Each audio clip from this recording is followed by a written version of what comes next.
the skull bones, and most of them you already know. Till here, till temporomandibular joint. From here till here. It is not so difficult. And we can find on the skull all types of articulations. Today we already said that syndesmosis, they are sutura, and sutura, one again. No, sutura serrata, sutura plana, and sutura squamosa. And sutura serrata consists of sutura coronalis, sutura cerebralis, and lambellaris.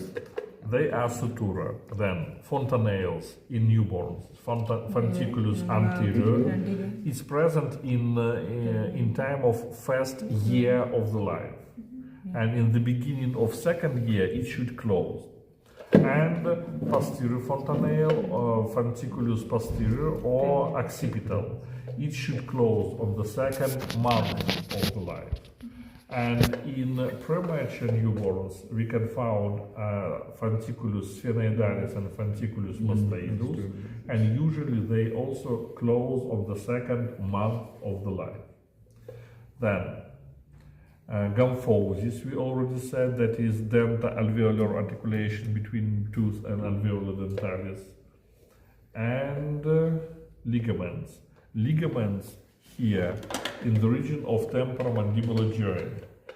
We have lateral ligament, ligamentum laterale, between zygomatic arch and neck of the mandible, column mandibuli here, ligamentum laterale, and additional ligaments here, stylomandibular ligament and sphenomandibular ligament. Three ligaments we have in temporomandibular joint, and these ligaments, they are also syndesmosis. Next, synchondrosis, temporary and permanent. Temporary synchondrosis, today we already said. I think you answered today. Between pars basilaris of occipital bone and body of sphenoid bone. That is temporary synchondrosis, synchondrosis sphena occipitalis.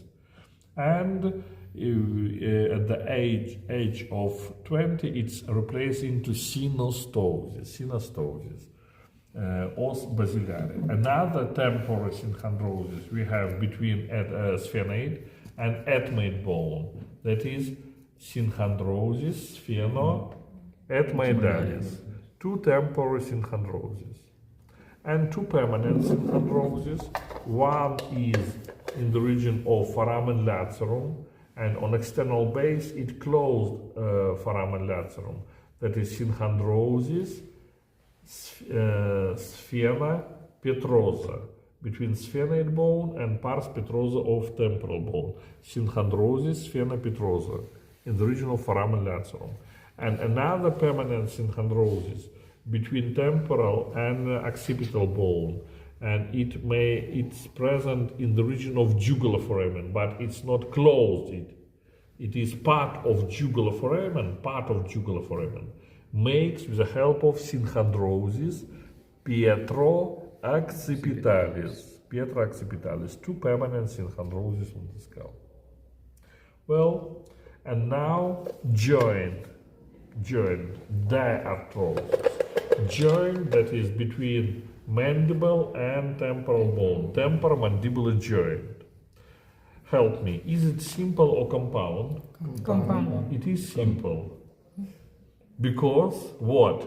Only two bones, mandible, that is head of the mandible, and fossa mandibularis in temporal bone. How many bones? Two bones. It is simple joint. Temporomandibular, it is simple.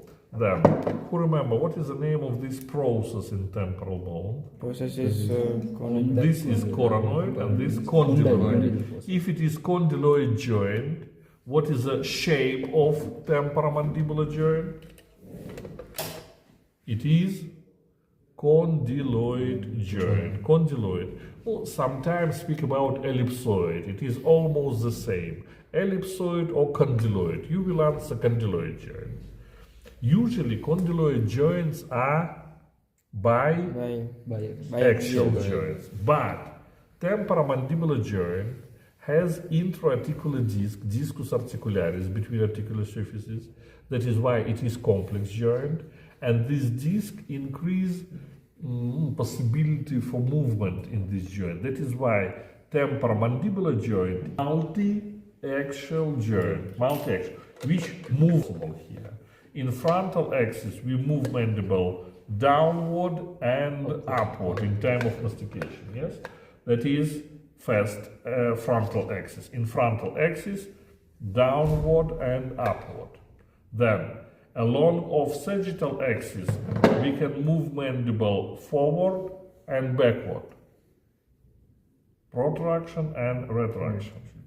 And lateral movements of mandible in vertical axis. We can move mandible to the left and to the right. That is, they are in vertical axis. Yes, it is possible, yes.